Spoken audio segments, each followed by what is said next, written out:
Good morning, everybody. Welcome to Thy Strong Word. I'm Pastor AJ Espinosa. We're reading through the entire Bible together out loud, chapter by chapter, Mark 15 today. This, as we saw last time, it's one of these chapters in Mark where you kind of think you know how it goes, but because there are parallel accounts in all of the Gospels, it's hard sometimes to remember, oh yeah, hang on, what is this in Mark, or is that in John, or is this in Luke? And each one of them has a unique perspective here. So yes, this is the Passion account. This is how Mark tells it to us about our Lord Jesus being delivered over to Pilate and then the actual crucifixion. But what are some of the details here? There's some interesting stuff. Again, Elijah comes out.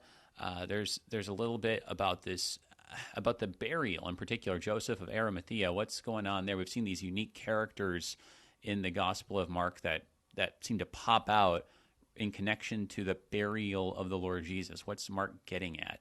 So these are some of the questions here. We know the story, we know how it goes, but do we know what Mark is contributing from his unique perspective? Those are the things we'll want to be talking about today. Joining us for the first time here, we've got Pastor Duncan McClellan, pastor at St. Paul's Lutheran Church in Ankeny, Iowa. Good morning, brother. Welcome to Thy Strong Word. I know you're no stranger to KFUO, but I'm glad to be having a discussion with you today. Morning, AJ. It's good to be with you this morning. Yeah, so I mean, it is interesting, right? I mean, I was just struck by this. I was just reviewing chapter 14 yesterday, right? And you have the trial, and it's just so interesting because I feel like we all kind of have like a movie in our heads about how each of these scenes goes in the Passion. And I had forgotten how, for example, in the trial, I didn't even mention this yesterday, it's only in Mark that you have this this emphasis on all of the false witnesses who are being brought before Christ, how they contradict each other. And it's just little stuff like that. Like, Mark gets at that, the others don't. And the same thing here in chapter 15, right? Yeah, the idea is that Jesus has done nothing wrong, and that comes out as we'll read this and Matthew kind of does this too, when Pilate asks the crowd who has asked for a death sentence, okay, present your witnesses, present your case. They have no case. They can only shout, crucify him. And just how, I mean, because again, like you said, we've all heard this story before. We know how it goes. But just think about, you're in a courtroom and the defense or the prosecuting attorney is asked to present their case, and all they say to the judge is give him the chair. Right. I mean, that gets laughed out of court on its face, and the prosecuting attorney is held in contempt. And yet we've grown so used to, in some churches, the congregation is the one that shouts out, crucify him. And in doing so, we don't really see how ridiculous that appeal is without presenting a case. Jesus is innocent. Absolutely. I mean, and that's something that comes out in all the gospel accounts. It gets emphasized in different ways. I think I've been told that in Luke that kind of gets emphasized maybe in some ways the most, especially when you have that centurion there who sees him and he says, truly this man was righteous or innocent. But of course, in Mark today, a little bit different. And some of these things that are said by the centurion, the things in the dialogue that are recorded here in Mark, these little nuances here. So it's going to be fun to look at some of those and try to see, okay, what's, let's kind of keep them separate, keep them distinct here. I know that's always a struggle for me, trying to remember which one's in Mark and which one's in Luke and the rest. But good to have you on looking at this chapter. Without any further ado, let's get started. Would you open us up with a prayer? Sure. What we ask you to do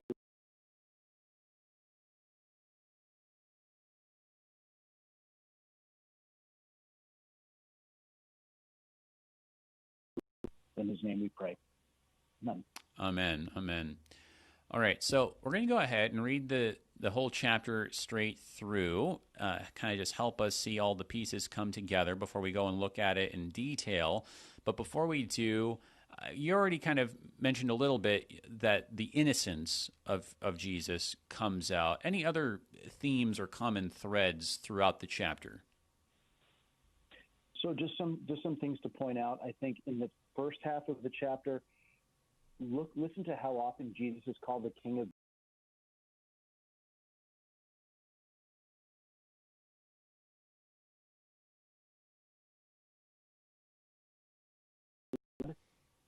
But again, just how often it's said that he is the King of the Jews, and why, and what does this mean? And then also, Mark draws out the suffering that Christ endured there in the first third of the chapter, and then also what leads the centurion to make the proclamation that Jesus is the Son of God as he does. What happens right before that leads the centurion to draw that conclusion? I'm looking forward to talking about that. I want to bounce some ideas off you and see what you have to think. Oh yeah, I'm always game for bouncing some things back and forth. I think that's good. We've seen that throughout Mark, though. The kind of slow and steady revelation that he is the King, the Son of God, the Messiah. That he's been telling the demons, right, to be quiet. He's been really indirect for most of the gospel about whether he comes out and allows himself to be called that.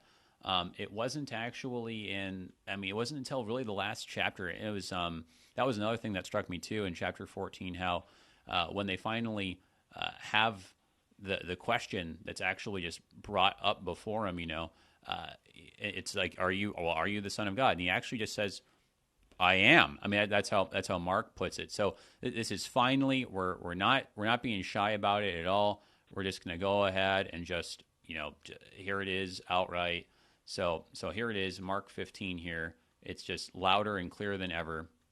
From the top, chapter 15, starting with verse 1. And as soon as it was morning, the chief priests held a consultation with the elders and the scribes and the whole council. And they bound Jesus and led him away and delivered him over to Pilate. And Pilate asked him, Are you the King of the Jews? And he answered him, You have said so. And the chief priests accused him of many things. And Pilate again asked him, Have you no answer to make? See how many charges they bring against you. But Jesus made no further answer, so that Pilate was amazed. Now, at the feast, he used to release for them one prisoner for whom they asked. And among the rebels in prison who had committed murder in the insurrection, there was a man called Barabbas. And the crowd came up and began to ask Pilate to do as he usually did for them. And he answered them, saying, Do you want me to release for you the King of the Jews? For he perceived that it was out of envy that the chief priests had delivered him up. But the chief priests stirred up the crowd to have him release for them Barabbas instead. And Pilate again said to them, Then what shall I do with the man you call the King of the Jews? And they cried out again, Crucify him. And Pilate said to them, Why? What evil has he done? But they shouted all the more, Crucify him. So Pilate, wishing to satisfy the crowd, released for them Barabbas. And having scourged Jesus, he delivered him to be crucified. And the soldiers led him away inside the palace, that is the governor's headquarters, and they called together the whole battalion. And they clothed him in a purple cloak, and twisting together a crown of thorns, they put it on him. And they began to salute him, Hail, King of the Jews! And they were striking his head with a reed and spitting on him, and kneeling down in homage to him. And when they had mocked him, they stripped him of the purple cloak and put his own clothes on him, and they led him out to be crucified. And they compelled a passerby, Simon of Cyrene, who was coming in from the country, the father of Alexander and Rufus, to carry his cross. And they brought him to the place called Golgotha, which means place of a skull. And they offered him wine mixed with myrrh, but he did not take it. And they crucified him and divided his garments among them, casting lots for them to decide what each should take. And it was about the third hour when they crucified him. And the inscription of the charge against him read, The King of the Jews. And with him they crucified two robbers, one on his right and one on his left. And those who passed by derided him, wagging their heads and saying, Aha, you who would destroy the temple and rebuild it in 3 days, save yourself and come down from the cross. So also the chief priests with the scribes mocked him to one another, saying, He saved others. He cannot save himself. Let the Christ, the King of Israel, come down now from the cross, that we may see and believe. Those who were crucified with him also reviled him. And when the 6th hour had come, there was darkness over the whole land until the 9th hour. And at the 9th hour, Jesus cried with a loud voice, Eloi, Eloi, lama sabachthani, which means, my God, why have you forsaken me? And some of the bystanders hearing it said, behold, he's calling Elijah. And someone ran and filled a sponge with sour wine, put it on a reed, and gave it to him to drink, saying, wait, let us see whether Elijah will come to take him down. And Jesus uttered a loud cry and breathed his last. And the curtain of the temple was torn in two from top to bottom. And when the centurion who stood facing him saw that in this way he breathed his last, he said, truly, this man was the Son of God.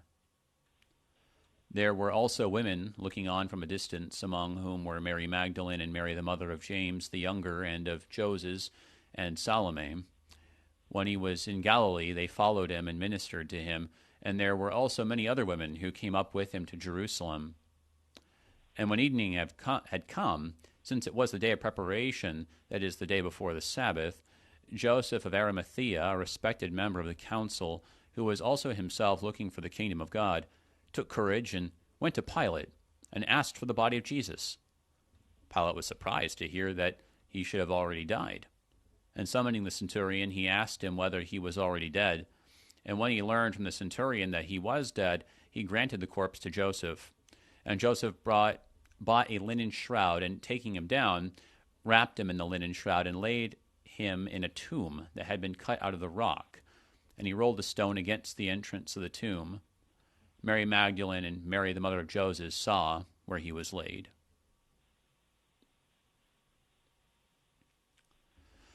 So it's really striking to me, just going over it again, how the economy of words here that Mark has.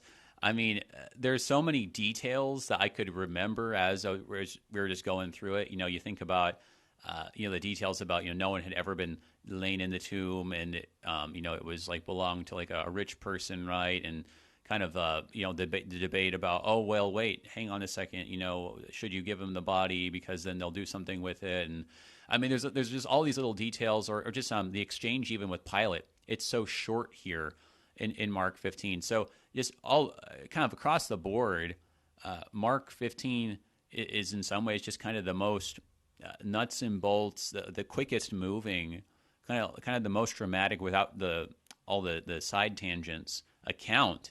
But there are a couple places where you do get some details brought out still.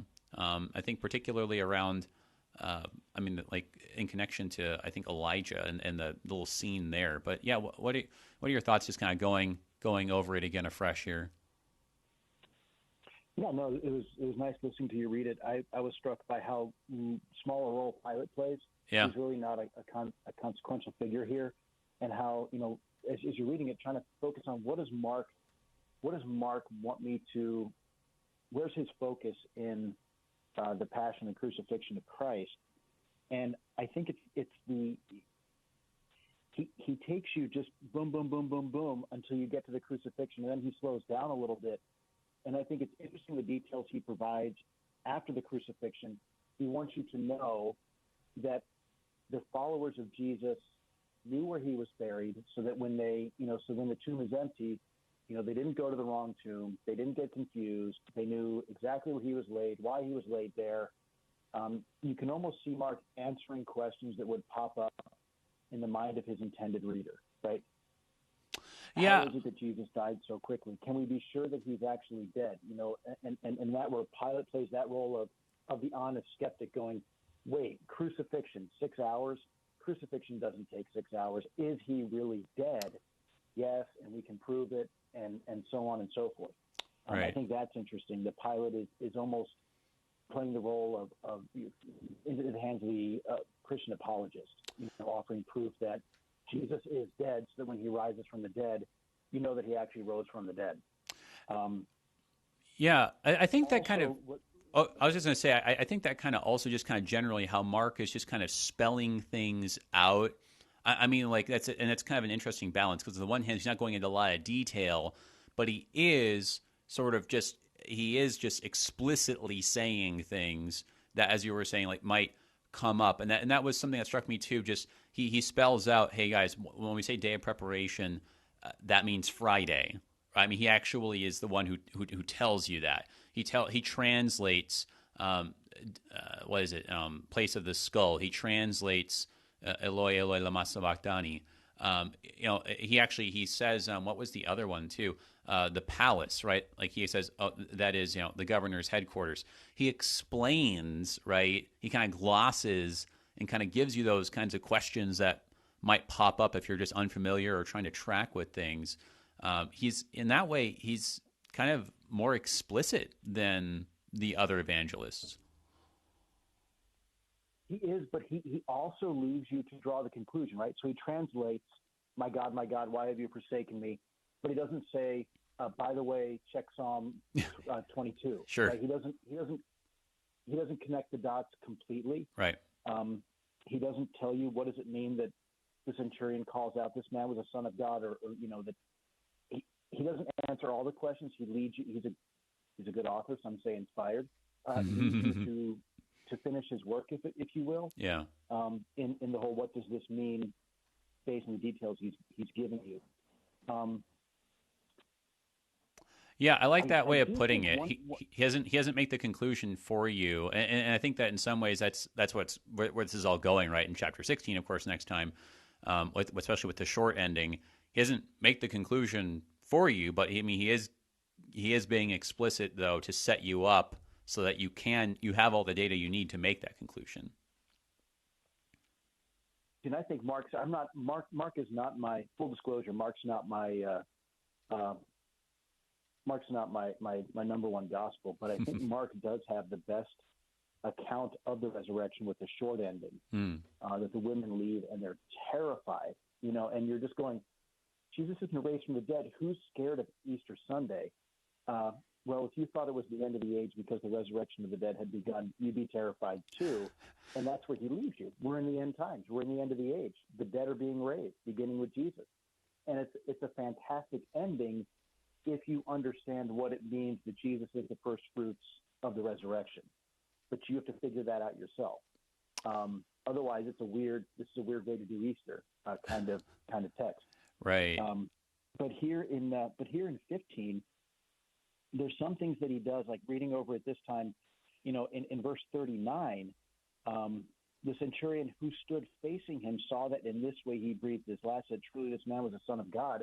You're going, well, this wasn't the first execution that the centurion had seen. Mm-hmm. And yet I doubt the centurion is saying, of the two robbers to the right and left of Jesus and to other criminals that he's watched be executed, I bet this man is the Son of God. So how is it that Jesus dies that's any different from how anyone else dies from crucifixion? And of course, Jesus calls out to God. But I would imagine that other criminals called out to God or their God near the moment of their death. That wouldn't be a strange thing. But I think what Mark is drawing your attention to, and this is where there's a little bit of uncomfortableness in the death of Jesus, is that Jesus, it says, uttered a loud cry and breathed his last. People who are being crucified don't utter a loud cry before they die because they're suffocating, right? They're dying in many ways, but one of the ways crucifixion kills you is asphyxiation. The lungs are filling up. You can't cry out. And yet Jesus does. So I think Mark wants to leave you with a little bit of a question. What's killing Jesus? Right? Right. Yeah, he shouldn't be able to cry out loudly right before he dies from crucifixion. That doesn't happen. So what's killing him? That's really interesting, and I do want to come back to that because the way that Mark talks about the centurion is a little bit unique, and just as you're saying, the reason is because there's something unique about the way this man dies. I mean, and that's what it says there, right? It's by observing him. So what's the point there? I mean, I think there really is one. So I mean, a lot of good things here. A couple minutes before our break here, let's just go back to the top here and just start with the beginning. This is one of my favorite quotes, right? Start from the beginning, and when you get to the end, stop. So looking at these first few verses here, I mean, it really is interesting how, just as you were saying, Pilate is not a big character here, right? This is not Luke, where there's like all this stuff about, I mean, like the background, and we find out about Pilate's wife and all. I mean, like, just no. The exchange with Pilate here is very short. In fact, here the only thing that Mark records for us is the Lord's response, "You have said so," to Pilate. So, I mean, it's just interesting to me. It just highlights, I guess, just the central question: are you king? Right? I mean, it's just that's the thing we're focusing on. We're not talking about, do you have authority and all the rest, and my kingdom's not of this world. It's just, are you the king? That's the thing that he's got focused there. And then what we're left with is this reaction of Pilate. Speaking of the reaction, you mentioned, the women running away from the tomb. This is just kind of again and again what Mark gives us. The question is, Jesus, is this guy the king? And then all of these people's reactions. And Pilate's just dumbfounded. Well, and this is the last thing Jesus says to people. I mean, he calls out to his Father, but Jesus doesn't talk during this. Again, unlike the other Gospels where, from the Gospel of John, he speaks to the beloved disciple and his mom, creates the first church there at the foot of the cross. He doesn't have a dialogue with Pilate about what is truth. He doesn't do any of this. These are his last words to people. You have said so. And he puts the words back, and another gospel writers pick up on this too. He puts Pilate's words back in his mouth because, again, you're reading this text in the Greek. There's no punctuation. So Pilate is actually saying, you are the king of the Jews, and it's up to you to put the question mark there. And so Jesus plays off of that. Mark plays off of that and says, is that what you're saying, Pilate? That's what you're saying. And it's neat. You can pick that up in Greek. English, you can't really do it so well because your translators have put the question mark there for you. Right. But yeah, you're right. The question is Jesus king? And what kind of king rules in this way? What kind of king allows himself to be mocked, tortured, spit on, abused the way that Mark gives you the litany of abuses that Christ suffered? What kind of king does this? What kind of king is abandoned by his God? Right. I think that's what's going on here, right? This disbelief, and it is, yeah. I appreciate you mentioning that about the word order there. It's the same thing that happened, at least as Mark presents it in Mark 14, right? Where the subject goes first, so it's you. So if you did read it just kind of straight, you could read it as a statement.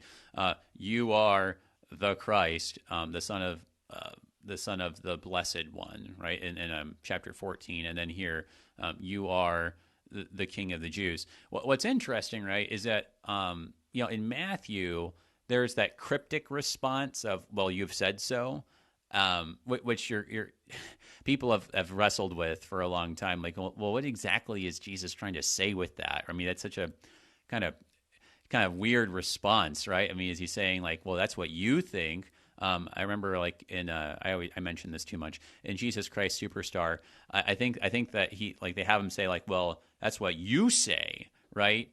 Which is just kind of a very strange, cryptic response. I want to talk a little bit more about what is he getting at with that, but we got to take our break here. Everybody hang on. We're looking at Mark chapter 15 here on Thy Strong Word. We'll be right back.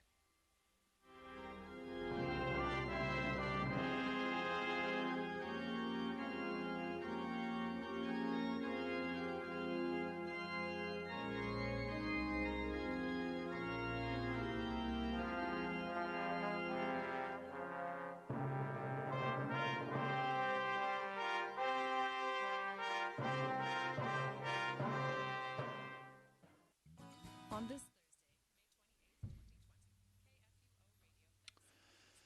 Thursday, May 28th, 2020, KFUO Radio. Okay, 90 seconds of promos here. So, yeah, we read through the chapter. And, this is such an interesting little question there. You have said so. What is exactly he getting at? It's something I was actually trying to look at a little bit yesterday. It's it's not immediately apparent. you have that, like I said, twice in Matthew. And if you look at Jeff Gibbs's Concordia commentary on on the last part of Matthew, he says, it's not clear that it's an idiom. It's not really clear what it means. We don't know what he's getting at.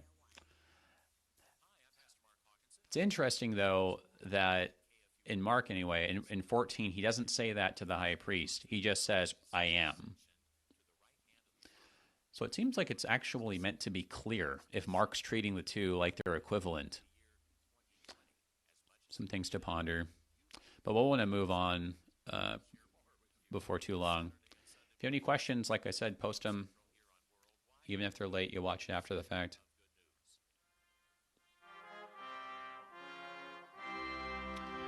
Welcome back, everybody, to Thy Strong Word. I'm Pastor A.J. Espinosa. We're looking at Mark chapter 15 today, joined today by our guest, Pastor Duncan McClellan, pastor at St. Paul's Lutheran Church in Ankeny, Iowa. If you've got a question for me or Pastor McClellan, do give us a call if you're listening live. Actually, thanks, Andy. Email it today. We're doing some of that. We're working remotely in the midst of everything going on. So email kfuo@kfuo.org. Also, if you're following along on Facebook, you can do facebook.com/aj.espinosa. Also, don't want to neglect to thank our underwriters at the Lutheran Heritage Foundation. Thank you for your support of Thy Strong Word. Their website, lhfmissions.org. So we got some time for questions that come in. Andy will let me know if anything does come in. But yes, brother, we were looking here at this response, this little exchange. He says this in Mark, you have said so. In Matthew, I was checking this yesterday. That's the response that he has both times, to both the chief priest and to Pilate. Both times, it's enough to, the chief priest gets it and says, well, okay, that's enough. But here in Mark, you've got one way and one the other. It makes it feel to me like Mark's saying they basically mean the same thing. Like Pilate is supposed to hear this and be like, okay, yeah, you're agreeing then. You're saying yes. But I think that's the thing you say there. You see there in verse 5 there, it says he was amazed. I think it's just as you were saying. I think it's not necessarily like he's impressed. I think he's just baffled. He's just. Certainly like that word there, amazed. It could mean, kind of full of like awe or being impressed. But I think he's just baffled. He doesn't know what to say. Even his question, he sort of. I think it kind of almost is a statement. It's like, you are the Son of God. You're like you were saying, this isn't the first guy that they have executed for claiming to be the King of the Jews, right? And he won't be the last. But he's very different from all the others. But this guy's innocent. Like I think Pilate's are going. The case against you is as flimsy as they come. Yeah. Just say no, and then you're free. All you have to do is say no.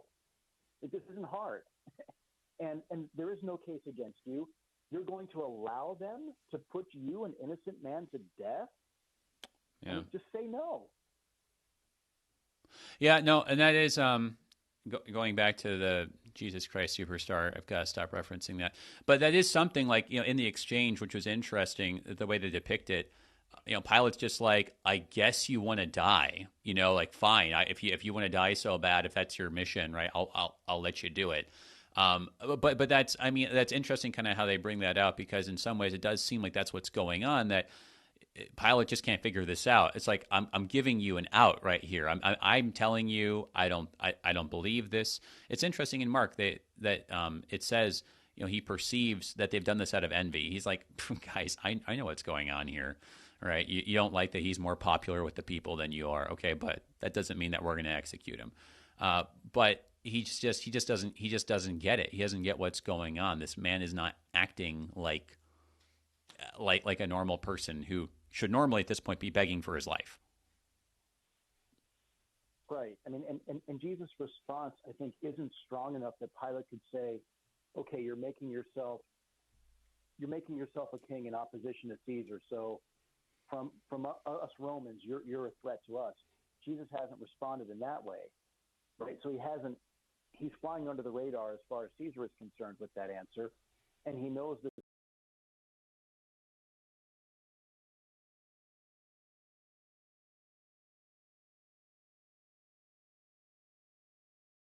going to allow them to prevail. Why are you doing this? This doesn't make sense to me. I'm amazed. Never seen anything like this. Right. Why aren't you taking this that I'm giving you here? So there's another reaction, right? We get another reaction, and it seems like all Mark really wants to have us get from Pilate is that from the perspective of people who are all about worldly power, they just don't get him. And there's yet another reaction, right? Like I mentioned in chapter 14, all those false witnesses, Mark says what? None of them agree, right? They contradict each other. I think Mark has done this masterfully, that he is showing us how there's all these contradictory responses and reactions to Jesus. Some people are impressed. Some people are just dumbfounded. Some people wish he would go further. I mean, there's all these different kinds of reactions. But what's the right one? And I think it's almost like process of elimination that he's trying to get us to the right one. We're still going to have another wrong reaction though. First, now you got to deal with the crowd. And when it comes to the crowd, again, it's Mark being a little bit explicit here. He's saying like, okay, now this is the custom, right? He's spelling it out for us. But then in the exchange here, right? It's just kind of very quickly, what's he done? Doesn't matter. Just crucify him. There's no, I'll wash my hands of all of this, and the kind of the extended trying to like get him off. It's just kind of very straightforward. I mean, and 15 too. It's like it seems to be a very quick movement. Pilate's like, okay, we'll have him scourged, and then he's delivered over to be crucified. It happens very quickly. Boom, boom. Right.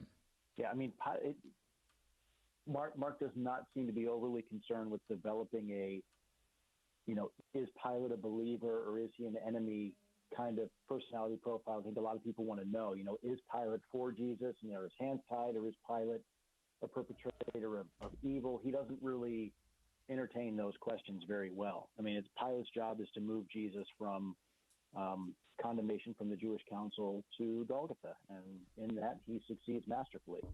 But he knows that this is different. This shouldn't be happening. He does try to get Jesus off by saying, hey, it is custom for me to release one of you, knuckleheads. So how about it just be Jesus and we can all go home? And the crowd, is whipped up to say, give us Barabbas.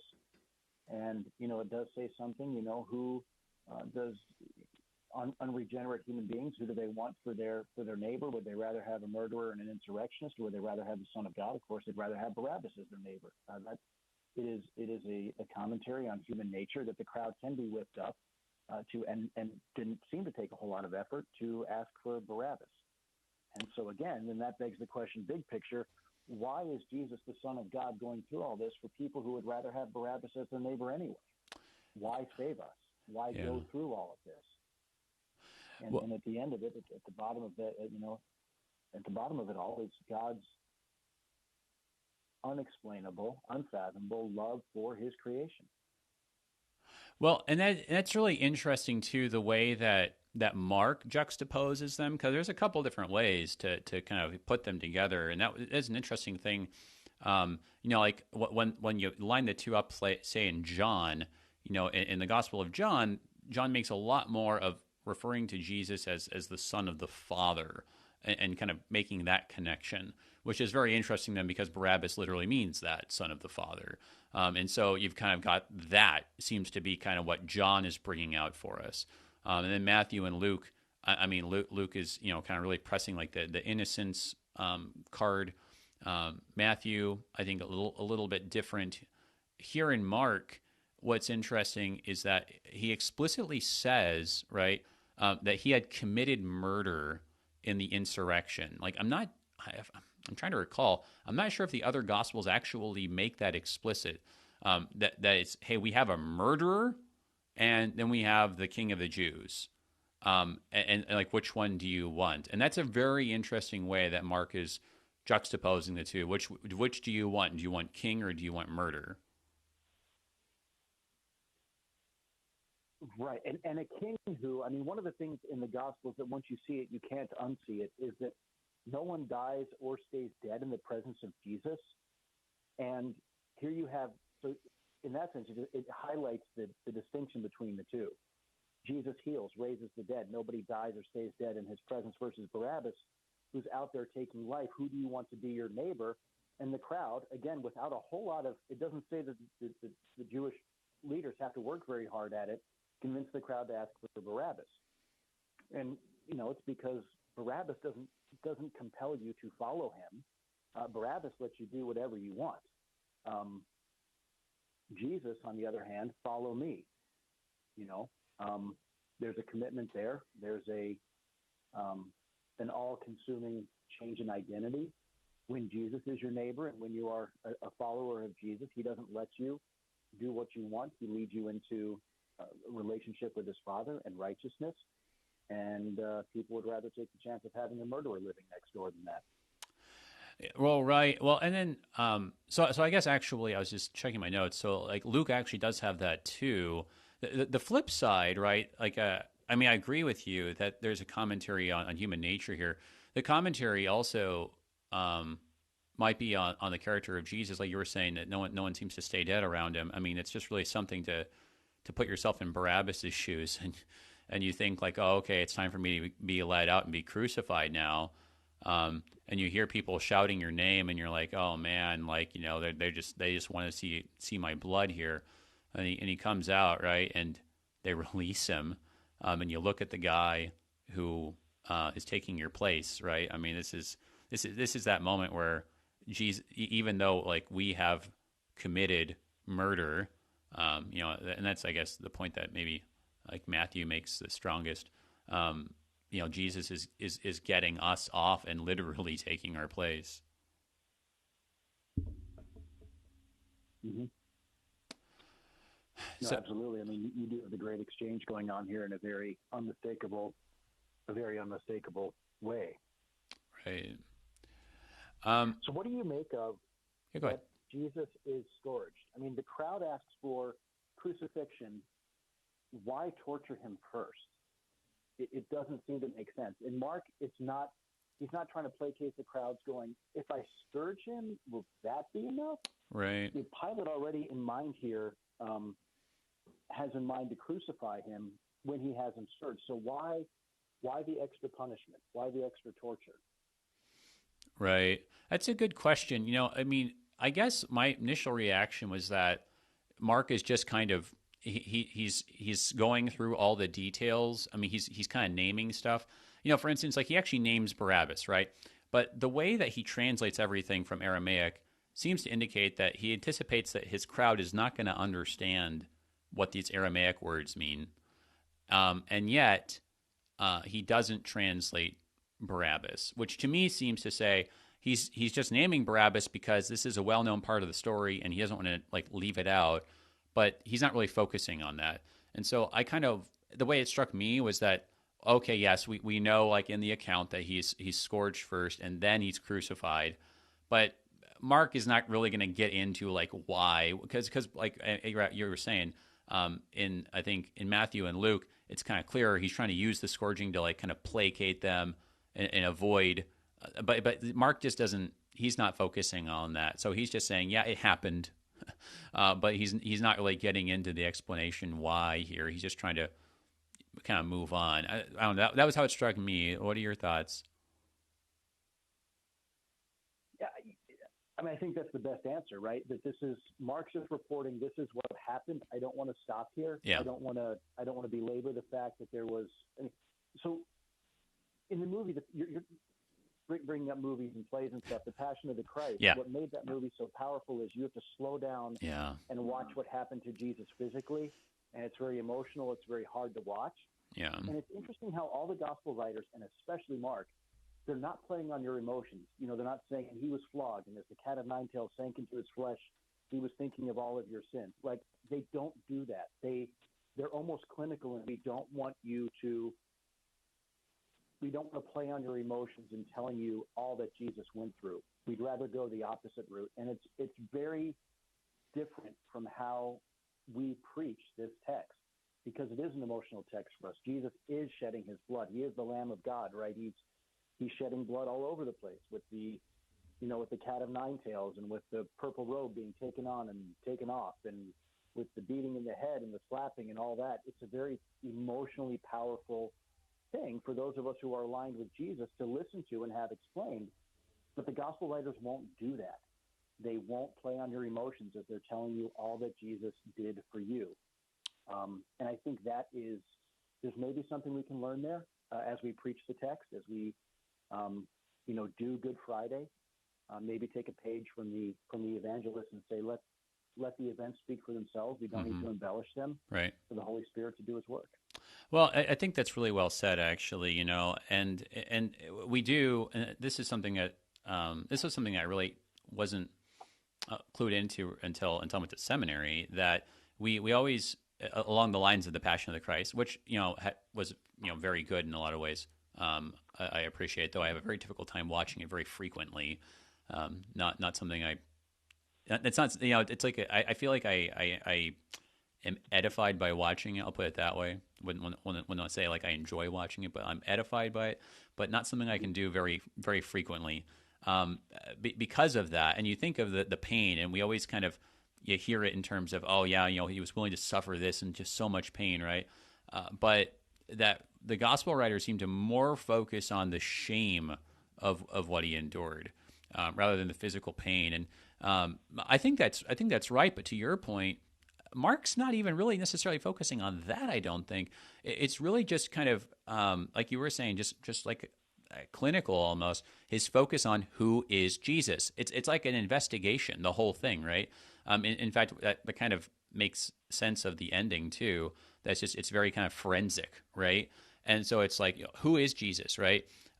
He's an innocent man, but he's a guy that the high priests and the authorities are envious of. That's what we get from 14. He's a guy who just baffles the Roman authorities. That's what we get for the exchange from Pilate. He's a guy who is being treated as if he is no better than a murderer by the crowd, but the crowd's just bloodthirsty. What other reactions do we have? Here, Jesus is mocked, right? The soldiers, right? You just kind of get, again, just one quote's enough, right? Hail, King of the Jews. We don't need to go into any more detail than that. Bottom line, they have no respect for this guy.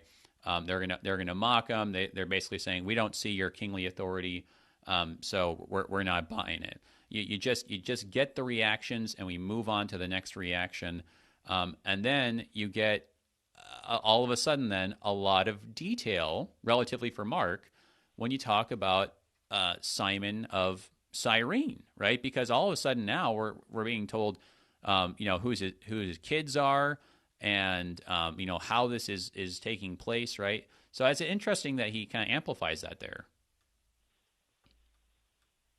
Right. You were reading and going, I mean, I'm sure it was interesting for Mark's intended reader, maybe Simon of Cyrene, who his kids are, but I don't care. Like, the Son of God is dying. Jesus is being crucified. The thing that all the Old Testament prophets are pointing forward to is happening, and we're being told about Simon of Cyrene's kids. I mean, Right. It seems out of place. But I guess for Mark's intended reader, this would have been important. They probably were important members in the early church and that kind of thing. But it does seem like Mark just can't help himself. I need to tell you this because I know it and I think it's interesting. Yeah, I think you're right. To me, it seems out of place. That's the thing. I think that unless right, Alexander and Rufus were well-known people to the recipients of Mark, right, then it is out of place, and it's totally uncharacteristic of everything else Mark is doing, right? So I mean, I feel like it's actually so strong that it just demands that we understand. Okay, yeah, they knew Alexander and Rufus. I mean, if Alexander and Rufus were not like personally there, among Mark's audience, right? They were like personally well known and not separated by any more. I mean, not separated by a distance surpassing living memory. I mean, that's the only reason why it seems like he would even bother to say that. And then so as he goes on here, he mentions the darkness, he mentions the times. It's not put in any poetic terms. You got the two robbers. We don't have the exchange with the two robbers. That's not the focus here, right? The focus. What's the quote? King of the Jews. There it is again. There's the charge. And then what do the people say? Let the Christ, the King of Israel, come down from the cross. So again, we get the reaction, and we get our eyes drawn back to the question: what does it mean that this guy is Christ? Everyone's out to get him, and unlike John, which places the beloved disciple and his mother at the foot of the cross so that he does have some friends there with him, Mark makes the case very clearly at the end. Women looking on from a distance, Jesus is alone, and the whole world is against him. Anonymous passers-by, the Jewish leadership, the criminals next to him, he is alone. He is, even God, he is forsaken. He is doing this himself. Because this is what it takes for God's plan of salvation to be realized. Yeah, that is interesting. No help. He turns down the antiseptic, right, that they offer him to dull the pain. He's not going to have the pain dulled. He's not going to speak. He's not going to talk to the people coming by. He's not going to forgive the repentant thief on the cross. He's not going to say, "I thirst." He's going to be silent. Right. Well, Mark is just so focused on just giving this to us. It is interesting that you bring up, though, that the women follow. It says, at a distance. That is interesting, where it just seems like, he is just highlighting kind of all these different wrong reactions to Jesus, basically, right? In some ways, it's like we know the right reaction. The right reaction is, it's what we heard in Mark, right? Is take up your cross and follow him, right? The wrong reactions are to mock him, to be baffled by him, to distance yourself, or like Peter, right, to come up real close, but then to back out in fear. So it's we kind of just have this again and again, that we have all these wrong reactions, but then in the middle of it, I think this is such an interesting moment here. You have a little bit of this drama here and a little bit of this quote. Hey, how about let's see, maybe Elijah is coming. Mark has this thing about Elijah, this kind of unique focus on Elijah. This is something that I was puzzled by before. What are they saying here, right? Like here they get him something, like a sponge, right? And he's like, hey, let's see whether Elijah will come take him down. I never understood that, and this is one of those things where I feel like when you do look at it in the Greek, you're like, hang on a second, maybe there's a little bit more here that makes sense. So here he is, like you were saying something in a loud voice. Everyone knows you can't keep that up. You're being crucified. You're not going to be able to keep talking in a loud voice. You're asphyxiating, right? So it seems like they go and they get him this sour wine to help him speak more. And what they're getting at, right, is they're like, hey, let's see, maybe if we get him some vinegar here, help kind of clear his throat, maybe he'll keep calling out to Elijah, and we get to see Elijah come down. I feel like this is yet another reaction where we have some people who are just kind of like, oh, well, maybe he'll do something cool, maybe something neat will happen, right? This is sort of like, just think of, I guess it was in Luke, right, where he goes to. He's sent off to Herod, and Herod's, like, oh, maybe you can work me a miracle, right? So yeah, another wrong reaction. Actually, it seems to be. They want Jesus to perform, right? I think also what's going on here, because again, from Old Testament expectations, Elijah kind of came right before the end of the age. That whole idea, and I think what Mark could be doing here is putting it in your head, Elijah, end of the age. And so when you get to 16 and Jesus is raised from the dead and the women run out of the tomb and they're scared, again, I believe it's a great ending. It's the best ending of all the Gospels, I think, in the original ending or the possible original ending. Right. In verse 8, because Jesus' resurrection means the end of the age has begun. We're living in a new creation now, one that is defined by the resurrection of Jesus. But that idea of putting end of the age thoughts in your head, Mark plants that. He does an inception thing and puts it here in chapter 15, so that when the women run out of the tomb scared in chapter 16, you're thinking, oh, end of the age, right, has begun with the resurrection of Jesus. Well, I think you're right about that, right? Because I mean, he has made it clear. He has made it really clear. Mark is the only one who went into so much detail about Elijah in the Transfiguration account, right? And so we know, no, he's not calling out Elijah. Well, because he just told us what he meant, right? I mean, I think that's actually why he's translating. So we know he's not saying Elijah, right? And we should go back and say, oh, no, wait. Actually, we already know Elijah already came. And so if Elijah already came, right, I mean, I think that's exactly right. He's kind of laid out all the evidence. This should be the end of the age stuff. All right, let's just look at maybe two. We only really have like two. We have two more reactions. Really, we talk about. Only have time really to talk about one. I think you could talk a little bit more about Joseph of Arimathea. I mean, it is interesting that, like Mary of Bethany, or presumably Mary of Bethany, there is this this reverence that seems to be going on that's pointing to Jesus' burial again. Maybe we'll talk about that tomorrow. But just, the centurion, though. I really liked what you were saying at the beginning here. I mean, it says the centurion in verse 39. He's never like a centurion. This is the guy who's probably been, standing there and watched multiple sons of God be executed. And yet he's like, you know what? This one? I think this is exactly what's going on. He's saying this guy is totally different from all the rest, and it's because of the way he dies. Mm-hmm.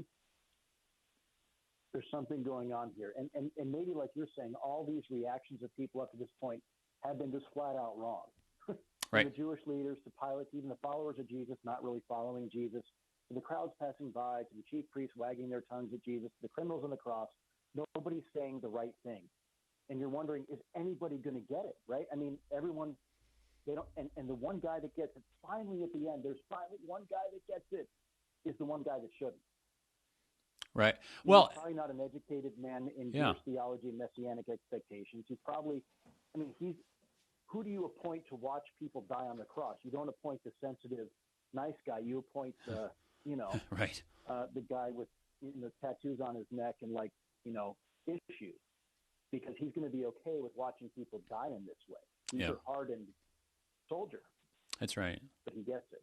Yeah, and I think that's got to be part of the reason why you don't have the exchange with the good thief, right? Because that would take away from this. This is the one thing Mark wants us to get. We need to look at the way he died and see that he is different, and this is what it means to truly be the Son of God. I mean, it's very much like John, I think. Look at the cross, look at the way he died, and see this one thing. This needs to be a reaction. Truly, this man is the Son of God. Brother, thank you so much. A pleasure having a conversation, working some things out today. Look forward to having you on again really soon. God bless your celebration of Pentecost this weekend. Thank you, AJ. It's been great to be on the air with you. Likewise. Everybody, that was Pastor Duncan McClellan, pastor at St. Paul's Lutheran Church in Ankeny, Iowa. Moving on to the last chapter of Mark next time. Till then, I'm Pastor AJ Espinosa. Peace.